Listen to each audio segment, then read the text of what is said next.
Assalamualaikum warahmatullahi wabarakatuh. Tepang disareng Ibu Mona dina pangajaran basa Sunda.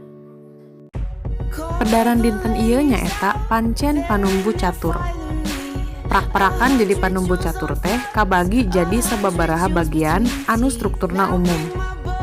Ieu diperelekeun pancen panumbu catur dina ngatur lumangsungna hiji kagiatan. Anu kahiji dimimitian ku bubuka. Tugas mimiti panumbu catur teh nyaeta muka lumangsungna presentasi, diskusi, seminar, lokakarya, atawa debat. Eusina biasana ngucapkeun salam, ngedalkeun rasa syukur, jeung panuhun pikeun kasempetan jadi panumbu catur. Contoh.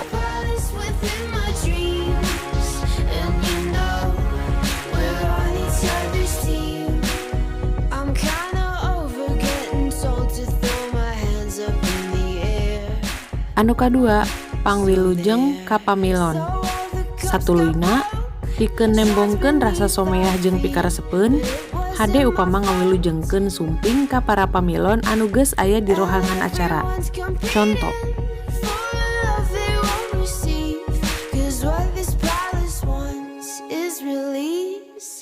Anu katilu, pedaran singget ka sang tukang jeung tujuan presentasi. Usahakeun sangkan pamilon ngarasa katarik kana materi anu dipedar ku pangjejer atawa pemateri.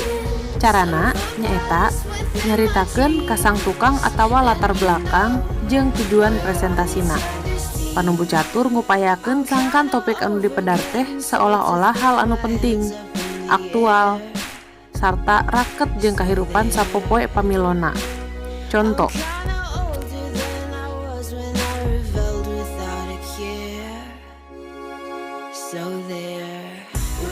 Anu kaopat, wanohkeun pangjejer jeung topik presentasina.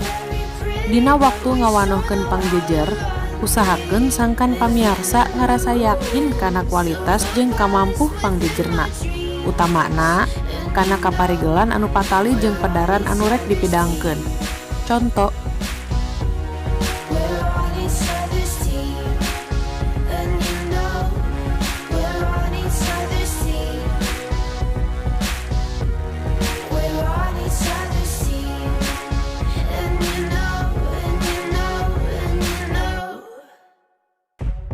Anu kalima, nangtukeun waktu jeung aturan diskusi. Waktu nu diatur teh ngawangku waktu pedaran jeung dina jirangan tanya jawab. Kaasup oge jumlah waktu jeung lobana jirangan anu dirarancang. Contona,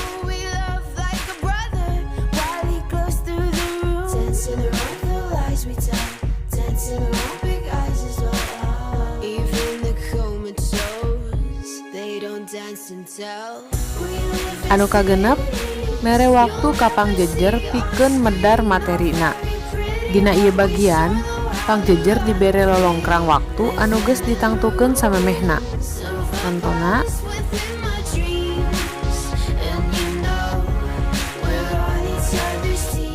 anu katujuh, ngarangkum eusi pedaran.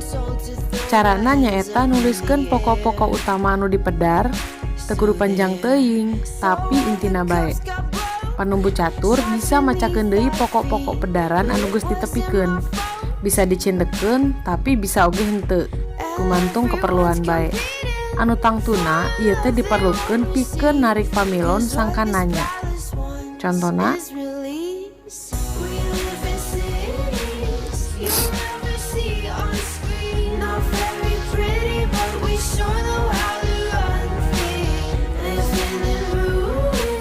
anu kadalapan, ngahaturan pamilon pikeun nanya. Biasana sesi diskusi atawa tanya jawab teh dibagi jadi sababaraha jirangan. Unggal jirangan dibere kasempetan pikeun 3 urang nu nanya. Contona,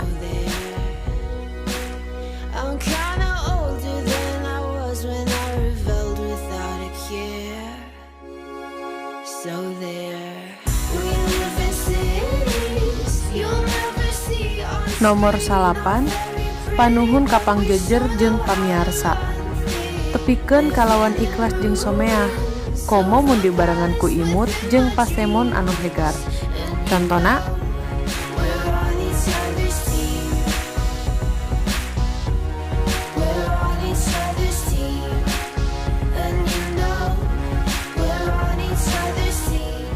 Anu ka-10, mungkas acara. Pungkas acara ku rasa syukur. Hade upama ngagunakeun ungkara anu mata kahudang sumanget. Bisa oge ku kalimah anu nimbulkeun rasa optimis kana pedaran anu geus ditepikeun ku pangjejer. Contona,